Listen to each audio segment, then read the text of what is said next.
Bonjour et bienvenue sur Flash TV. Aujourd'hui, mardi 13 décembre 2011, voici les titres de cette édition.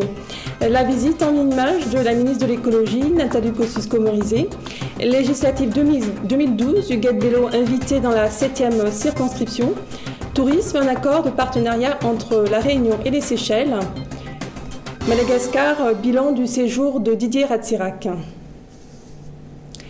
Retour en images sur la visite de 48 heures de Nathalie Kosciusko-Morizet dans notre département, à la caserne Lambert, en compagnie notamment de Michel Lalande, préfet de la Réunion, de Didier Robert, président du conseil régional, et de Nassima Dindar, président du conseil général. L'état d'avancement des grands chantiers des nouveaux accords de Matignon a été détaillé. Rappel de ces grands chantiers par Didier Robert. Trois enjeux, trois piliers sur lesquels nous portons l'action régionale. Le premier concerne les grands chantiers tels qu'ils vous ont été décrits, avec à la fois la signature des accords de Matignon avec le Premier ministre François Fillon le 14 octobre 2010, donc sur une enveloppe globale de 2,2 milliards d'euros, et qui concerne, vous l'avez compris, trois grands chantiers qui sont absolument essentiels pour un rattrapage des infrastructures réunionnaises aujourd'hui.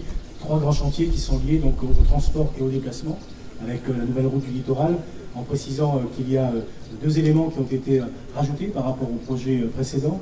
C'est celui, d'une part, du fait que le projet aujourd'hui est un projet sans péage, donc gratuit pour les Réunionnais. Et puis, un deuxième aspect qui est tout aussi fondamental, c'est celui de réserver aujourd'hui deux voies complémentaires au transport public réunionnais, au transport collectif.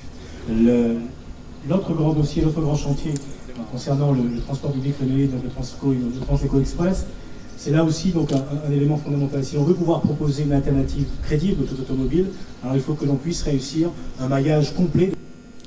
Une priorité, la nouvelle route du littoral dont l'enquête publique s'est achevée en début de mois. Gratuite, sécurisée et moderne, le choix s'est porté sur un ouvrage maritime avec emprise pour le passage d'un transport en site propre. Un chantier d'exception dont le coût est estimé à 1,6 milliard d'euros. La ministre est venue confirmer l'engagement de l'État dans le financement de ce projet phare de la mandature de Didier Robert. La convention d'engagement de l'État à hauteur de 70 millions d'euros sera signée après la déclaration publique délivrée par le préfet en mars prochain.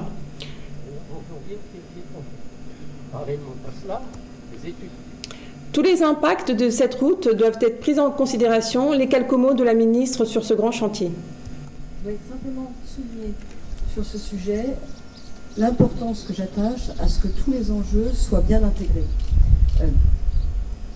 Il y a eu une époque où on trouvait des solutions aux problèmes précédents en créant les problèmes suivants. Voilà, c'est bien d'avoir une route, mais avoir une route sous les éboulis, c'est embêtant. C'est bien d'avoir une ligue, d'avoir du logement, mais si ça accélère les effets d'écoulement pour le logement à travers l'artificialisation et que ça crée en fait un autre risque d'inondation, un risque d'inondation en aval, c'est embêtant. Et par le passé, c'est vrai qu'on a un peu fait les choses comme ça. Aujourd'hui, on fait les choses autrement. Ça prend parfois un petit peu plus de temps pour étudier, et on fait en sorte que tous les impacts soient pris en compte en avant. En fait, faire d'une pierre plusieurs coups. Parmi les autres déclarations de la ministre, le renforcement des moyens du service départemental d'incendie et de secours avec le stationnement de moyens aériens et en matière énergétique, des tarifs plus attractifs dans le secteur photovoltaïque. Législative 2012 à présent et comment le PCR communique en interne par voie de presse. Non, a déclaré la députée maire Huguette Bello, invitée par les sections PCR du Port et de la Possession à se présenter aux prochaines législatives dans la 7e circonscription, là où elle serait la seule à pouvoir battre le candidat MoDem Thierry Robert, actuel maire de Saint-Leu. Face à ces actions menées et en tant que maire et députée, Huguette Bello se dit légitime à batailler au sein de la 2e circonscription où elle est sortante. Bleu mer, vert nature, c'est sur cette palette de couleurs et sur un accord de partenariat touristique que la Réunion et les Seychelles misent pour attirer en commun les touristes. Très bientôt, un événement à célébrer, le Carnaval international de Victoria. C'est sous le label Ilvani que ces festivités seront portées sur la scène internationale.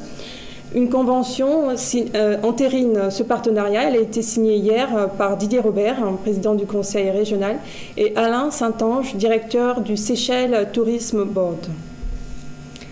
Madagascar, à présent, bilan du séjour dans la grande île de Didier Ratsirac. Espérant de pouvoir un jour réaliser son rêve d'organiser une conférence sommet, Didier Ratsirac s'est envolé ce jour à destination de Paris. Un retour justifié par l'état de santé de sa femme, Céline Ratsirac, qui doit subir des examens médicaux. Avant son embarquement, l'amiral Rouge a tenu une conférence de presse pour dresser le bilan de son séjour en terre malgache. C'est une bonne question.